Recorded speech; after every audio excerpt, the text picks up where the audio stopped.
Amis Scorpions, bonjour, je suis absolument ravie de vous retrouver pour cette guidance du mois de mai.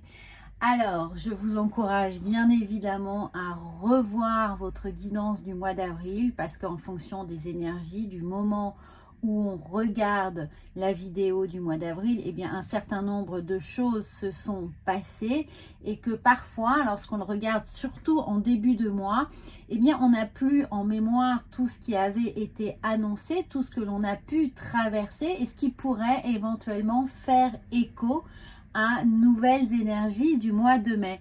Donc c'est toujours intéressant d'avoir cette relecture pour être certain de ne pas être passé à côté et de pouvoir peut-être réinterpréter les choses au vu de ce qu'on a vécu et donc de réajuster en fait les messages que l'on a reçus. Donc voilà, ça c'est un premier message. Et second message, je voulais vraiment vous remercier pour votre fidélité, pour votre suivi, vos commentaires, le fait que vous puissiez partager cette chaîne.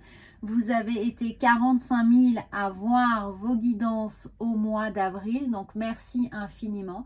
Et là, le mois n'est pas terminé et vous avez déjà dépassé la barre des 50 000 visiteurs à regarder déjà tout ceci. Donc merci infiniment d'être aussi présent. Et pour toutes les personnes qui découvrent cette chaîne, j'espère que vous aurez autant de plaisir que moi à découvrir les messages et bien entendu à faire partie de cette merveilleuse communauté, à suivre cette chaîne. Alors, on va commencer ici avec un petit message des guides pour avoir un axe de réflexion sur ce mois de mai. C'est-à-dire que la carte ici va nous donner un petit point météo des énergies du mois de mai pour vous, amis Scorpions. Et bien entendu, ça peut être également un petit point particulier, singulier et spécifique qui va vous permettre de mettre le focus sur une intention. Et nous avons pour vous l'ange de l'union. Une association est bénie et vouée à un grand succès. Alors regardez cette carte. Alors évidemment, tout de suite et spontanément, amis Scorpions, on se dit que vous avez peut-être trouvé l'âme sœur, que vous êtes peut-être dans la découverte de quelqu'un qui vient d'entrer dans votre vie sentimentale, ou qu'il y a un renouvellement de vœux pour des gens qui sont déjà en couple depuis un certain temps. Donc un regain d'envie, d'énergie, d'enthousiasme. On sent que chacun a envie de remettre en fait beaucoup de choses dans ce qu'on a à vivre, dans ce qu'on a envie de développer. Et puis pour certains, évidemment, dans une sphère professionnelle, ça veut évidemment nous dire qu'on a peut-être une nouvelle optique professionnelle, des nouveaux collaborateurs, des nouveaux intervenants, des nouveaux partenaires, un sponsor, une adéquation particulière qui se fait sur un plan relationnel. En tout cas, il y a quelque chose qu'on a envie de développer, de déployer, une co-création, des choses qui se mettent en place avec plusieurs personnes. Et sur un point de vue personnel, peut-être que voilà, vous reprenez conscience que la personne qui vous soutient, vos amis, reprennent une place très importante dans votre vie. Voilà, il peut y avoir qu'il y ait quelqu'un de très important dans votre vie qui reprend sa place ou à qui vous redonnez une place, où vous reconnaissez finalement que cette personne vous est indispensable, quelle que soit la sphère évoquée, c'est-à-dire professionnelle, personnelle ou sentimentale. On a l'union, on a l'essence même de quelque chose qui se fait à deux ou à plusieurs et qui met une énergie collaborative autour de votre mois de mai. Alors ensuite, on va voir avec l'oracle des miroirs. On va prendre 6 cartes et on va essayer un peu de définir ce qui pourrait arriver dans la matière, dans vos énergies, dans votre vie. Alors bien entendu, n'hésitez pas à aller voir également votre signe lunaire et votre ascendant. Comme ça, vous aurez une vision très complémentaire de tout ce qui est là pour vous en ce mois. Alors, nous avons la projection. Regardez, il y a des envies. Alors, la projection, ça peut être positif et négatif. Dans le point de vue positif, c'est-à-dire que on a de l'ambition, on a des envies. On a aussi l'ego qui travaille pour nous faire avancer, pour nous pousser à donner le meilleur de nous-mêmes. Et puis, dans un sens un peu plus difficile, eh bien, cet ego vient nous mettre justement un peu en limite, hein, vient nous avertir qu'il y a peut-être une partie de nous-mêmes qui n'est pas la plus réussie, qui n'est pas la plus facile à gérer, que cet ego peut nous jouer des tours dans nos relations à l'autre, qu'il y a peut-être un peu trop d'orgueil, vous voyez, d'orgueil mal placé, peut-être un peu trop d'autoritarisme, qui peut être lié à un manque de confiance, hein. Là n'est pas la question, c'est loin d'être un jugement, mais en tout cas, on vient nous alerter sur notre capacité à peut-être ne pas se montrer réellement tel que l'on est, mais jouer un rôle qui nous porte préjudice, qui ne peut nous mettre dans des situations difficiles et compliquées par rapport à nos interactions sociales. Donc faites attention, ce petit point de vigilance, de ne pas être trop éloigné de ce que vous êtes, de valeurs que vous avez à revendiquer.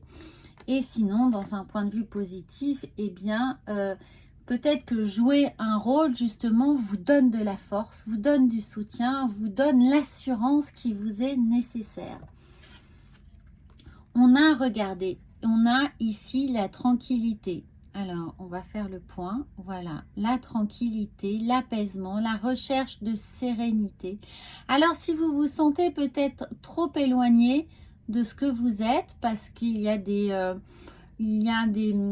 conjonctions professionnelles qui vous obligent à tenir un rôle, à faire preuve d'assurance, à diriger, à manager des gens, à tenir une équipe, à vous lancer dans un projet et que bon, vous y êtes un peu contraint et forcé professionnellement, eh bien on vous dit d'aller chercher justement ces canalisations, hein, d'aller chercher cette sérénité, de vous accorder du moment pour ne pas vous sentir trop éloigné et de garder vraiment trop éloigné de ce que vous êtes, mais de garder un peu de distance avec ce qu'on vous demande d'être, avec les masques que l'on vous demande de porter pour que pas que vous les assimiliez à vous. Sachez que c'est un rôle que vous, voilà, que vous jouez, le temps du travail, le temps de la mission, le temps de ce qui vous est donné, mais que ça ne vous représente pas. Donc pour garder vraiment cette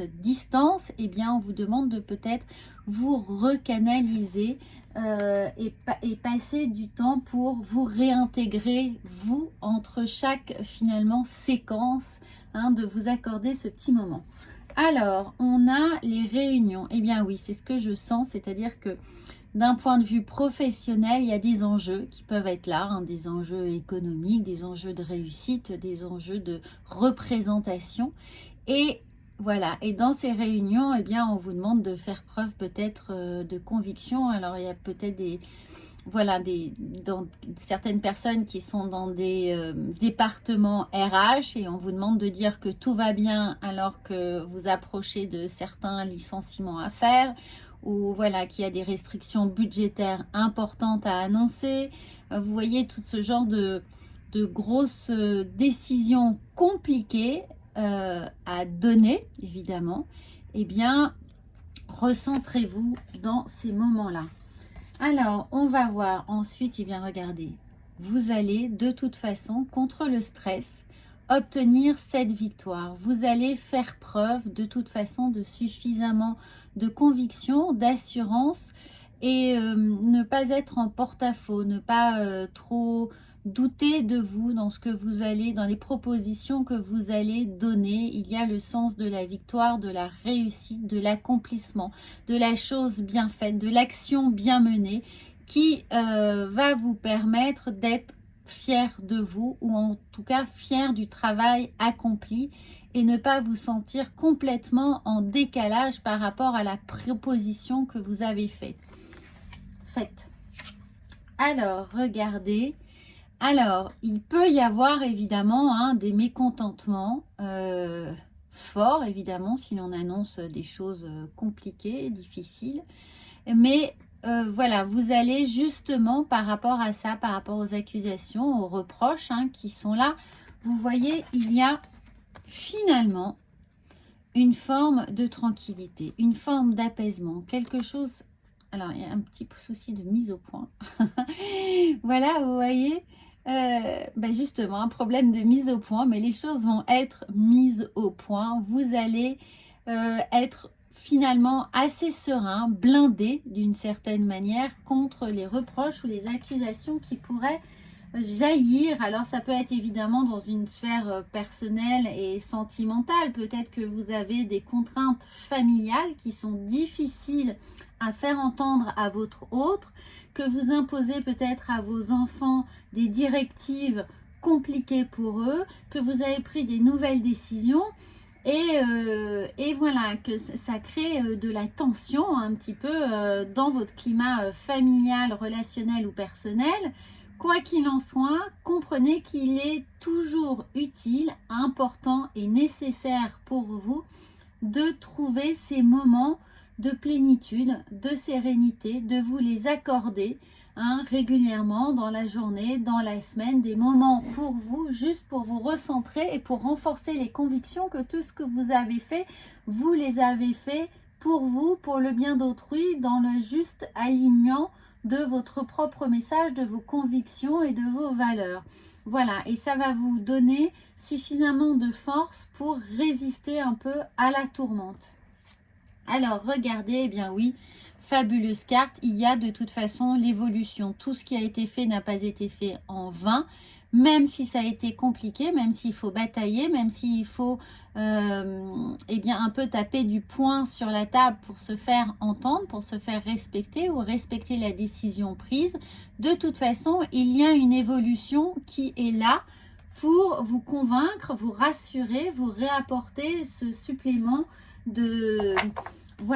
d'estime personnelle qui vous dit ok, je suis dans mon juste droit en fait, je suis alignée avec ce que je dois faire.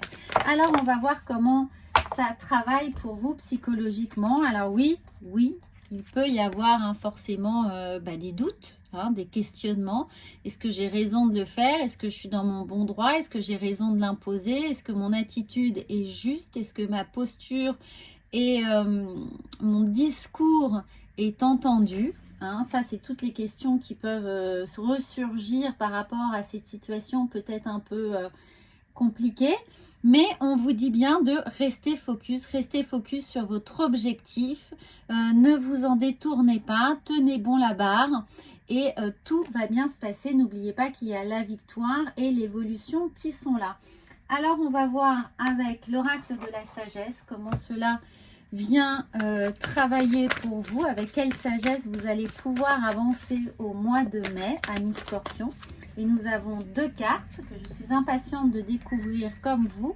La première est entre deux mondes. Eh bien oui, vous êtes entre ces deux mondes. C'est un peu difficile d'être au four et au moulin. C'est un peu difficile de faire valoir quelque chose si vous n'en avez pas forcément la conviction, ou si vous êtes un peu forcé de le faire, ou si vous savez que c'est difficile, que ça va créer un peu de tempête.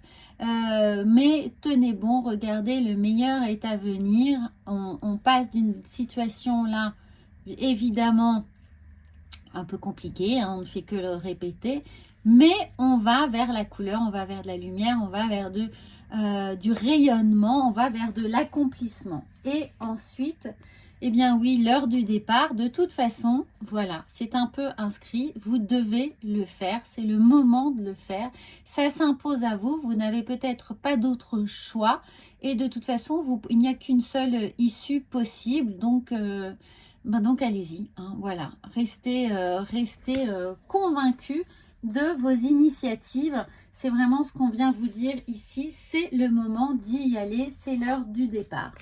Alors, avec les portes de l'intuition, qu'y a-t-il pour vous? Ah, elle a volé ça, elle avait vraiment envie de se manifester. Et nous avons les mots, le succès. Écoutez, c'est incroyable comme tout se synchronise pour vous.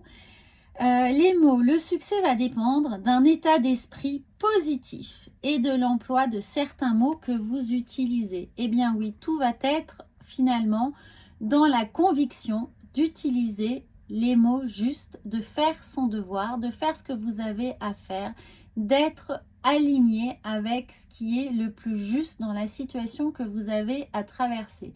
Donc, soyez attentifs aux mots, préparez votre discours, essayez de l'anticiper, essayez de faire en sorte que les mots soient bien adaptés à la personne à qui vous vous adressez. Peut-être que le discours va évidemment évoluer en fonction de vos interlocuteurs, de ce que vous avez à négocier, du moment qui va être utilisé pour faire valoir ces idées. Donc, choisissez, préparez, anticipez, faites un brouillon, papier, crayon, commencez à mettre les mots-clés qui vous sont totalement importants, les axes du discours, en fait, qui vont être là pour vous aider et vous soutenir. Alors, ces mots, eh bien, ce sera bien évidemment à vous de les définir en fonction de votre message. Mais en tout cas, ils vont être là avec détermination pour vous appuyer. Alors, on va voir quelle va être votre posture pour vous. La posture peut-être la plus idéale pour tenir bon la barre, pour être ce capitaine du mois de mai avec toutes les responsabilités qui vont être engagées. Et nous avons... Eh bien, nous avons le fou. Voilà. Alors, le fou, vous y allez, insouciant, quoi qu'il arrive. Vous savez qu'il y a un chemin à prendre. Vaille que vaille, un peu, coûte que coûte, on y va, on n'a pas le choix et on se laisse porter. Alors, on se laisse porter, oui, mais voilà, de toute façon, vous êtes un peu... comment dire, voilà, vous avez une mission, donc il va falloir y aller, essayer d'y aller avec le plus de sérénité, de détachement, de philosophie, de fatalité. Voilà, vous savez que c'est ce qu'il y a à faire, il n'y a pas d'autres questions à se poser, donc la messe est dite d'une certaine manière. Ne mentalisez pas trop les choses dans le sens où ne ruminez pas et faites comme bon vous semble au moment où cela vous semble le plus juste, le plus opportun pour dire et faire valoir votre discours. Voilà, donc amis scorpions, j'espère que ça va vous aider. N'hésitez pas à commenter, n'hésitez pas à partager évidemment cette chaîne avec d'autres scorpions si vous sentez que ça peut les aider, les soutenir, leur permettre d'avancer et de trouver vraiment des axes de réflexion dans ce qui vient pour vous, pour eux. Et puis évidemment, abonnez-vous à cette chaîne, j'en serais absolument